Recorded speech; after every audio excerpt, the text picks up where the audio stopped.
Hey guys, welcome back to my channel. My name is Monique and welcome to my third installment of Moe Mimosa Mondays. Today's video I'm going to be featuring a wine. If you know me, you know that I've never actually featured a champagne on Moe Mimosa Monday. I'm going to be using this Moscato.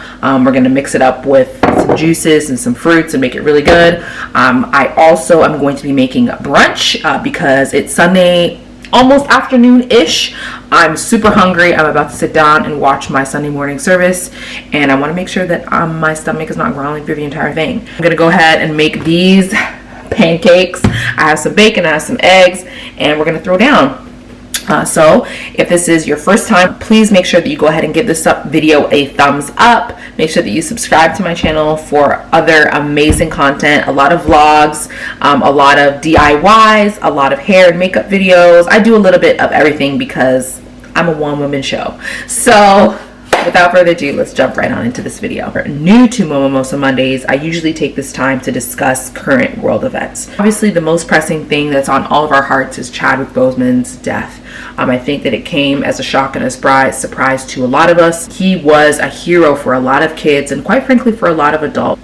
The movies that he starred in, obviously Black Panther being a big one, but I saw a couple of other of his films that he would have filmed during the time that he was going through probably chemo, radiation, surgeries for his cancer. And I think that this death, amongst the copious amounts of loss and just kind of disruption that this year has kind of come with, has really heavy and burdened a lot of our hearts. My heart goes out to his family. I'm so grateful that in spite of everything, he was able to be surrounded by the ones that he loved, that this news wasn't broke by social media outlets like TMZ or other media outlets, that it was his family that was able to make a statement. I think that that was very important, probably for him as well, and just the fact that his family was really ride or die. For this to be out of the media altogether for the last 4 years, for nobody to know at all, I think is incredible. It speaks to his level of privacy, but I also think it speaks to his family's desire to just be there and support. And I think that it's really sad that, you know, as a society, we didn't really see his loss of weight and how emaciated that he looked at times as a sign for something serious happening. And for a lot of people on social media, they took it as an opportunity to make jokes and things of that nature. Now we're kind of looking back and feeling sad. And I think it just points to the fact that we really need to be more kind to one another and more cautious about the things that we say. By the way, I'm semi-measuring my pancakes. I'm not actually measuring it to a T. I've never seen my mom actually measure these box pancakes. So we're just going to go with it. She always makes really good ones, so we'll see how these ones turn out. It's a sad time. I think that this year has been a lot for a lot of people, and the death of Chadwick has been heard and felt around the globe. Nowadays, what the first thing that my thoughts always go to was this person saved? And from my understanding, he was.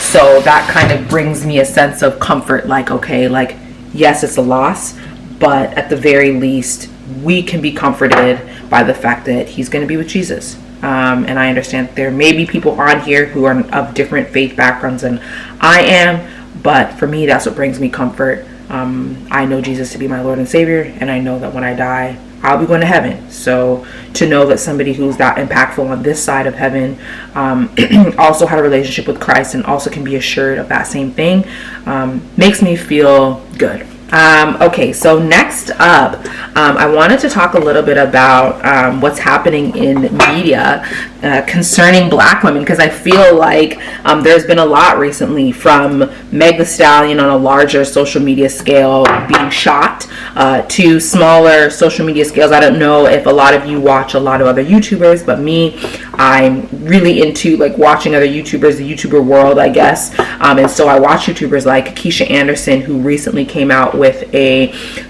book with her partner, and in the book it entails his infidelity on 2 different accounts. I have not purchased the book for myself, so this by no means is a review of the book, but it's just my thoughts and opinions on what everyone else has said. And I'm really anticipating their sit down video, as like I'm sure a lot of other people are anticipating what they're going to be saying in their sit down video, the questions that they're going to be asking, how involved Keesha is going to be in, I guess, her boyfriend's son's life, because on the second time that he cheated on her, he did end up impregnating somebody. I think that it is cause for discussion. I would love to hear your thoughts. Whether or not you follow her, I think is not really that pertinent, but just your thoughts on infidelity in relationships. Is somebody who cheats someone that you would take back? You have to also keep in mind that in this specific situation, she has 3 children with him. They're not married. They never have been married.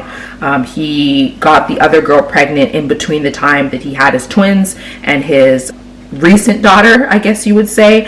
And she was born probably, I want to say, a month old now, at least a month, maybe a little bit less than a month. And so he has a 5-month-old son outside of his relationship. From my understanding, he's now saying that he's ready to be in a relationship and be married and settle down.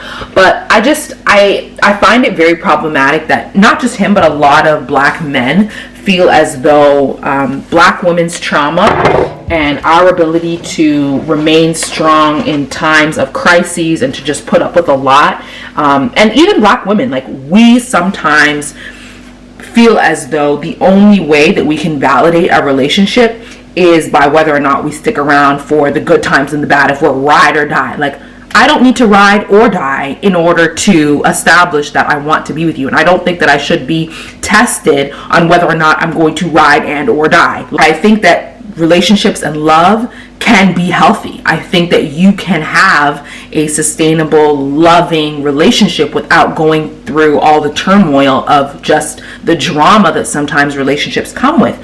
And not just small scale drama. I'm not talking about little tiffs and arguments. I'm talking about things like having a child outside of your relationship.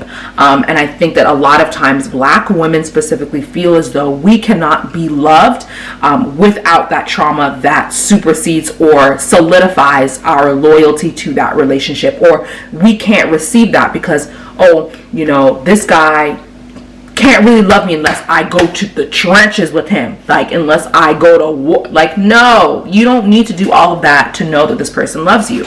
And I think that it's false to kind of put that in the hearts and minds of a lot of young women that, you know, you got to stick it out, you got to thug it out for him to make him know that you're going to stick around. Now, I'm not going to sit here and say what she should and shouldn't do in her relationship. I'm not in it. I obviously don't know the intricacies of her relationship, but I will say, and it's easy for me as an outsider to be like, oh, I would do this, or I would do that, or I wouldn't do this, or I wouldn't do that. Being an outsider, I fully advocate for women finding love that does not require for them to be hurt or put down or devalued in the process. More black women should advocate for that for themselves. So let's talk a little bit about Meg, because I think that this is a good time to kind of segue into that. Like, what are your guys' thoughts? What do you think about her confession? Do you think that enough people believed her the first time when she said something? It's like, I'm curious to know whether or not you think that she had enough support around her, whether or not you believe her, whether or not her story sounds credible. Is it even appropriate to say that her story sounds credible or not?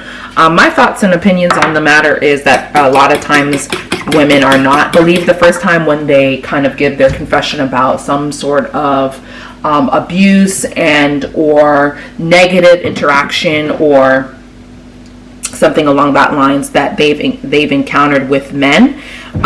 We're not believed a lot of the time. Why it makes it difficult for people to come forward when they already feel like they're going to be counted out. That a lot of people, what I've heard, are kind of downing her because they feel as though, you know, like, she didn't say anything this entire time. Why say something now? And so I'm curious, like, what are your thoughts on that? Like, do you think that she should have just kept it to herself? How similar do you think that this whole situation is to other cases where women have come forward 10, 20, 15 years after the fact? Like, all of these men in positions of power who have used that power to get what they want with women, and women staying silent. I think with Megan, it's a very touchy situation, especially because Tory hasn't come out and said anything. I do think that it's important that we take allegations like these serious. We can't just dust it under the rug. Do we just quickly point fingers and accuse someone because one person said something. Does their gender play a huge role in that? What are your thoughts? I'm very curious to know what you guys think. I'm gonna turn on the stove real quick. Eggs with a little bit of salt, pepper. I'm looking for the all-purpose. We may not have all-purpose seasoning in our eggs, but that's okay. Oh, maybe some onion powder would be good. The vanilla is not going in the eggs, guys. It's going in the pancake batter. So don't try for me. Don't come for my pancakes. What are your thoughts on cancel culture of men who are in positions of power who may use that to kind of stay under the radar? And what do you think about our lack of, quite frankly, our lack of forgiveness for people? Do you think that we extend enough grace to people when they mess up? And I think that this may apply to the situation and it may not. So I'm just interested to see what you guys think, what your thoughts are. So let me know in the comment section below. Next up, I wanted to discuss a little bit of the show Love Island. This is season 2 for the US version. I know that a lot of people don't actually like the US Love Island. And from what I'm seeing, by all accounts, the ratings are not doing that great. Let me know, how do you guys make your pancakes? I'm putting in a little bit of vanilla and a little bit of cinnamon. I was going to put chocolate chips, but I don't really feel like having them that sweet, if that makes sense. Like, I'd rather just use syrup. But let me know how you guys like your pancakes. On Friday was their, I think, 4th episode. And a lot of people were very loud and very opinionated about Justine and her lack of love on the show. So my thoughts and opinions about the show are, 1, I think it was a little underwhelming but not surprising that they only had one black girl at the top of the season, and that the guys were far more diverse in the show. I think that it speaks volumes that they only had one black girl for the beginning of the season. Now they obviously had her and one other girl who, please don't get me started, because that girl's weave, her wig. Now, I'm not one to sit on here and openly judge anybody, but that girl's wig, what is her name? Anyways, one of you will comment in the comment section below and tell me what her name was. Her wig, or weave, sorry, sewing, terrible. And I think it's interesting that a lot of social media is, I guess, trying to pit her and Justine against each other because they're the only 2 black girls. I hate when they do that. But I also feel as though the new black girl that came in kind of had a little bit of an attitude. Like, she didn't really seem that warm or welcoming to Justine for some reason. I don't know if maybe it was just me. Let me know what you guys think. Maybe I'm being overly... Okay, guys, so I had to move. I'm obviously now in my room. I'm obviously also done my brunch, but it's okay, fear not, because I still have my mimosa. I put along with the Voss wine, I put some ice in here, which is now clearly melted out because I took way too long to start filming again. I have some orange juice that settled to the bottom and the alcohol is kind of in the middle, so this kind of looks like a really cool science project. I also put some berries in there. Normally I also like to put mint, like crush up mint and put it in, but that's what I will be sipping on for the duration of this video. And my thoughts on Justine are that she's a beautiful girl. My thoughts on her and Trey, I don't know, like, the social media, Twitter kind of gang seems really against him, and for some reason I think that they all think that his intentions and motives are just off. I think everyone was kind of expecting for him to pick the other girl, Caitlyn, and when he didn't, I think that everyone was very much like, you had better choose right. My issue is that, like, even if he didn't pick a black girl, okay, you know, he didn't pick a black girl. You know, it's nice when you do see black men openly choosing black women to be with, especially in such a public forum. But I also would not have been surprised and really, quite frankly, would not have cared. Maybe because I don't really find him that attractive anyways. My favorite guy on the show so far is definitely Johnny.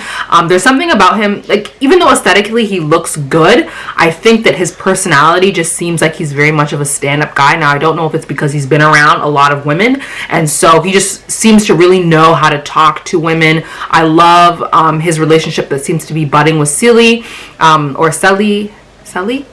It seems very organic, very natural, that they just seem to be having fun. I think it's very telling that all of the guys that first came on the show, all of the black guys, chose her, that she was their first pick. And I wonder what that says about our culture and our standards and definitions of beauty in a time where things do seem to be changing, but at the very most, like, not changing that much. I don't know if I'm biased because I'm on the chocolatier side of chocolate. I feel like there should be more celebration around darker skinned women. But you know, I think it is telling. It's telling that all of the guys flocked to Selly before anybody else. The rest of them, I think I'm still just trying to get to know. A guy with the dark hair, like, there's something about them that seems very mom and dad, like just flat and dry and boring to me. The other girl with the dark hair that looks kind of Hispanic that has gone now on a second date, I don't know, there's something about her that seems very plasticky. I don't know. I wish I could remember her name. I'm sure you guys will let me know in the comment section below. The blonde girl who is a little bit older than everybody else, I think she's 28 or 29, and she initially was, and she's with the guy with the glasses. She seems like an interesting, bubbly kind of character. I hope that she's on the show for the right reason. Still kind of trying to feel Trey out. I'm not really sure if he's on the up and up. I'm glad that he chose Justine, and I'm interested to see if someone else comes in who piques his interest, will cause him to kind of move away from her. I do think that he made the right decision, because the other girl that he was debating between, she definitely, if a new guy came in, she would have been out. And I think that that's the only thing that gives me some kind of not great of a feeling when I think about him, because I think that he may have just been choosing Justine to cover his own behind. But hey, it's a show. I guess we'll continue to see how it develops and plays out. The next thing that I wanted to talk about was the NBA boycott. I want to know what you guys think about all the basketball players deciding to take a stance in light of everything happening. I feel as though it's tough, because it's nice to see people in positions of power taking a stance as they are. But at the same time, I think that unless you really push the envelope and really force people to make a decision, like them taking 1 or 2 games off during the playoffs really just seems like a vacation. Yeah, you're trying to make a statement, but I feel as though the only time a statement is really going to be made, like when we look at Colin Kaepernick and how he was willing to put himself in a position to the point where he lost his job, I think that that's really the only time that people are going to hear you. That's the only time you're going to be loud, is when your actions are speaking louder than just a blip in maybe your career. Like, you're actively taking a stance and saying, we're not going to be playing collectively as a team for the duration of the season until something is done. Until the higher ups, the people who are owners of this team, the people who are overseeing, the people who have the big bucks, the millions and millions and millions of dollars, are ready to put their money where their mouth is. And until we see that, I feel like instances like these, like little snapshots, they're great, but I just wonder, what are they really doing, if not just showing that, you know, oh, we can all stand together and, you know,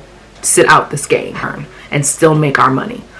So that's my only concern, but I am interested in seeing what you guys have to say, what your thoughts on it are. So let me know in the comment section below. The last thing I wanted to talk about was the VMAs. I'm excited that Keke Palmer is hosting. I love her. I think she's going to do a great job. I'm excited to see all the nominees, who's going to win in what categories. Obviously, this is coming out on Monday, so you're going to be kind of wondering why I'm talking about this and I haven't already watched it, but I'm filming it on a Sunday before the VMA start. So yeah, let me know if you did watch it, and who your favorite winners are, what your favorite performances were, and let me know if you want me to do a review of any of the fashions that we see. I'm not really sure how they're going to organize it differently than they would normally due to COVID, but I guess we'll see. And like I said, I think Keke is going to do a fantastic job. About wraps it up. I haven't even really drank any of my mimosa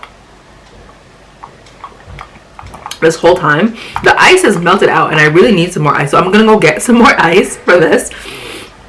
Enjoy the rest of my drink. I hope you guys enjoy the rest of your week, and I hope that I will see you here in the next video. Thank you so much for joining me. Make sure to drop a comment in the comment section below, and Cheers.